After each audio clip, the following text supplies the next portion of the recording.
पे जब मिलेंगे पैसा जब आप यहाँ से उठोगे, ये कोई कंडीशन थोड़ी ना कि आप यहाँ पे उठोगे। आपने उनकी हेल्प करी है क्योंकि उनके घर जड़े हैं, ये कौन सी कंडीशन कि आप यहाँ से उठोगे। अरे भाई कितने सारे ऐसे सेक्टर कटण लाग रहे हैं। तो मजदूरों में भी मजदूर है ये जो लोग हैं, क्योंकि अपना जो मजदूर उसके पास घर तो मिल जाएगा कहीं ना कहीं, इनके पास तो झोपड़ी है और झोपड़ी में भी लोग आग लगा देते हैं कुछ लोग।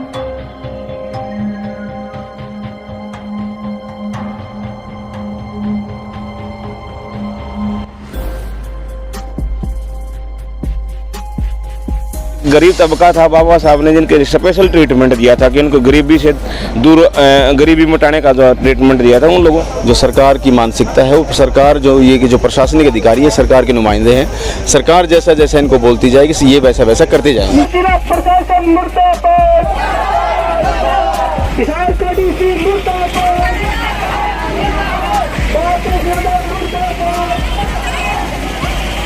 गरीबी को न हटा करके गरीबों को हटाया जा रहा है, गरीबी को न खत्म करके गरीब को खत्म किया जा रहा है। ये लोग तुम्हारे घर में काम करते हैं, झाड़ू पोछा करते हैं, तुम्हारे अंदर तक जाते हैं, तुम्हारे रसोई तक जाते हैं, तब तो तुम ये लोग तुम्हें अच्छे लगते हैं। उसके बाद में अगर जब तुम्हारा टॉयलेट यूज़ करते हैं, ये तुम्हारे घड़े का पानी पीते हैं, तब तुम्हें दिक्कत आती है सर।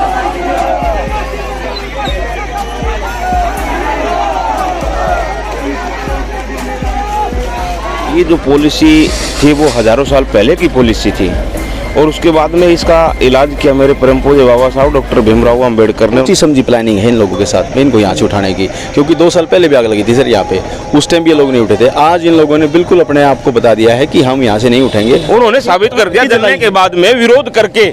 उनका विरोध ये दर्शाता है कि झुग्गी झोपड़ी दिलाने में उनका हाथ था।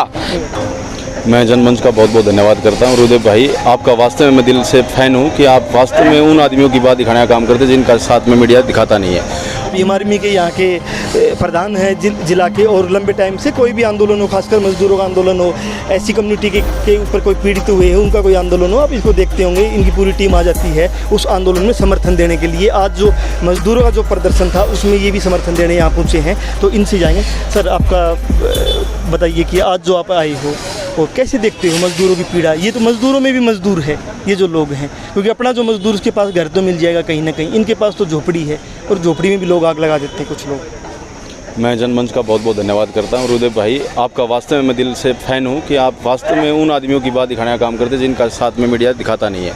अब बात ये है कि जब ये लोग प्रवासी मजदूर हैं सर, प्रवासी अपना देश छोड़ के अपना प्रदेश छोड़ के यहाँ पे अपना बैठे हुए हैं और यहाँ पे काम कर रहे हैं, झुग्गी झोपड़ी में काम कर रहे हैं, उसके दौरान की आग लग जाती है। आग लगने के दौरान जो इनका जितना भी आर्थिक रूप से मजबूत थे सारा चल के राख हो गया। बट यहाँ का शासन प्रशासन वहाँ पे जाके उनको आर्थिक रूप से सहयोग करने की बात करता है कि हम आपको इतना पैसा दे देंगे, 15 लाख समथिंग की डिमांड करता है, कहने की बात करता है। लेकिन प्रशासनिक उसके बाद में क्या होता है कि आप यहाँ पे जब मिलेंगे पैसा जब आप यहाँ से उठोगे, ये कोई कंडीशन थोड़ी ना कि आप यहाँ पे उठोगे। आपने उनकी हेल्प करी है क्योंकि उनके घर जड़े हैं, ये कौन सी कंडीशन कि आप यहाँ से उठोगे।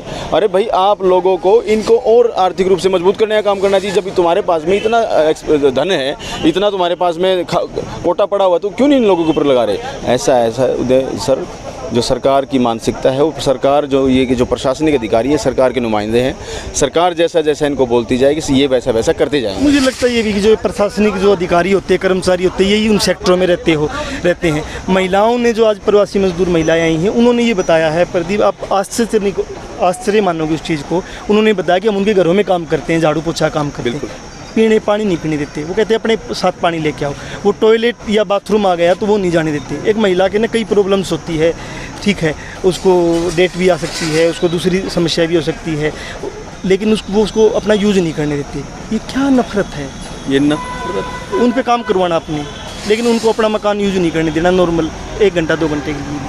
सर यही तो मेंटलिटी है लोगों की, ये मानसिकता है। और फिर उसके बाद में बोलते हैं कि यहाँ पे तुम लोग रिजर्वेशन की बात करते हो, यहाँ पे तुम जाति पाति की बात करते हो, तो ये लोग क्या इंसान नहीं है। सबसे प्रायोरिटी तो इंसान की है ना सर। जब ये लोग तुम्हारे घर में काम करते हैं, झाड़ू पोछा करते हैं, तुम्हारे अंदर तक जाते हैं, तुम्हारे रसोई तक जाते हैं, तब तो तुम ये लोग तुम्हें अच्छे लगते हैं। उसके बाद में अगर जब तुम्हारा टॉयलेट यूज़ करते हैं, ये तुम्हारे घड़े का पानी पीते हैं, तब तुम्हें दिक्कत आती है। सर ये मानसिकता बहुत सालों से चलती आ रही है और आज भी वही मानसिकता है। आप कोई बड़ी बात हो नहीं सर, यही प्रशासनिक अधिकारी क्या पता वहीं पर रहते हो, वही सेक्टर में रहते हैं। ये अपनी डीसी महोदया जो है वही सेक्टर में रहती है, ये तहसीलदार एसडीएम उन्हीं सेक्टरों में रहते हैं। बिल्कुल सर, ये एक सोची समझी प्लानिंग है इन लोगों के साथ में इनको यहाँ से उठाने की, क्योंकि 2 साल पहले भी आग लगी थी सर यहाँ पे, उस टाइम भी ये लोग नहीं उठे थे। आज इन लोगों ने बिल्कुल अपने आप को बता दिया है कि हम यहाँ से नहीं उठेंगे, क्योंकि हम यहाँ पे रहेंगे और हम दूर अगर दराज में रहते हैं तो सेक्टर हमारे से बहुत दूर हो जाता है, क्योंकि हमारा सारा खर्चा तो इन्हीं से चलता है। मैं वहाँ से कैसे पैदल चल के आऊँगा, क्योंकि देखो सर, गरीब आदमी के पास में साधन संपन्न नहीं होता, उनके बच्चे छोटे छोटे हैं, उनकी एजुकेशन के ऊपर भी फोकस नहीं हो पाता, किसी चीज़ के ऊपर फोकस नहीं। यहाँ तक देखा कि लगभग ना मजदूर है ये परिवार, दोनों महिला और उसका पति या पूरी फैमिली काम पे चली जाती है। पीछे से बच्चों को रखने के लिए भी 2-3 लोग ऐसे होते हैं कि सबको साथ में बिठा लेते, बच्चों को रखते हैं। और ऐसी जगह कहीं दूर चले जाओ, वहाँ पेड़ भी नहीं है, पौधे भी नहीं, वो दूसरे भी नहीं है, कैसे रह पाएंगे सर? नहीं रह पाएंगे। यही तो इसी लोगों का मानना है कि हमारे को गुमराह किया जा रहा है और गुमराह करके यहाँ पे हमें रखा अमीर लोगों की पैसे कैसे आंख बंद कर देता है ये देखो देश पूंजीपति लोगों का सर, और पूंजीपति हर जगह पे है सर। यहाँ पे जो पूंजीवाद लोग हैं वो चाहे किसी भी कैटेगरी का, किसी जाति का, हम उससे मतलब नहीं, लेकिन वो जो पूंजीवाद में आके अच्छे घर, अच्छे निवास में रहने लग जाता है तो उसके बाद में उन लोगों से उनसे बदबू आने लग जाती है। पूंजीपति भी एक खास पर्टिकुलर कास्ट का है, ये भी सच्चाई है, क्योंकि उनको मौके मिले हैं ज़्यादा लूट मचाने के। तो सर इनको मौका क्यों नहीं? इनको बेचारे को खाने का मौका नहीं, इनको तो रहने का मौका नहीं, इनके पास में घर नहीं है। आपने बिल्कुल सही बात बोली कि यहाँ का जो मजदूर है उसके पास घर तो है, वो शाम को अपने घर में जाके पंखा चला के तो सो लेता है, वो शाम के घर पे जाके अपनी कुछ जो बेसिक नीड्स हो तो पूरी हो जाती है। इन लोगों के पास तो वो भी नहीं है सर।